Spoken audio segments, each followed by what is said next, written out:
A majority of the jury, by a vote 9-3, advise and recommend to the court that it impose the death penalty upon Eriese Tisdale. We begin with breaking news this afternoon. In a 9-3 decision, the jury in the Eriese Tisdale trial recommended death for killing St. Lucie County Sergeant Gary Morales. Tisdale teared up as that recommendation was read in court today. The judge will now decide whether to take the recommendation from the jury and whether Tisdale should spend the rest of his life in prison or be put to death. The Now's Megan McRoberts was inside the courtroom as that recommendation was read from the jury today. She's joining us live just outside the St. Lucie County Courthouse with reaction from the two families impacted by today's decision. Megan.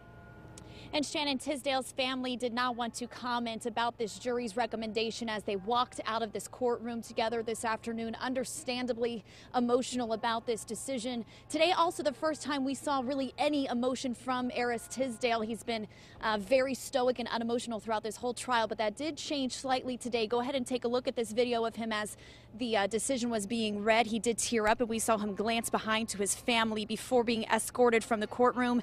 Of course, the defense hoping he would get a recommendation from jurors for life in prison without parole. Meanwhile, this death penalty recommendation is a win for the state.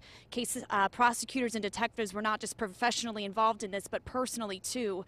We spoke with Gary Morales' widow and his brother following the verdict to say this is what they've hoped for and wanted for 2.5 years. And though this doesn't bring him back, they say it does help them start to put all of this behind them. Now, we did also speak with that prosecutor, Tom Backetall, just moments ago. He commented briefly about the recent violence in our nation targeting law enforcement officers, and he says he does hope that this jury's recommendation might deter even just one person from committing any kind of violent crime against a law enforcement officer. Now, a judge will still have to make the final ruling. Attorneys will meet next week sometime to decide when exactly that will happen, but Backetall saying he is confident that a judge will agree today with the jury's recommendation.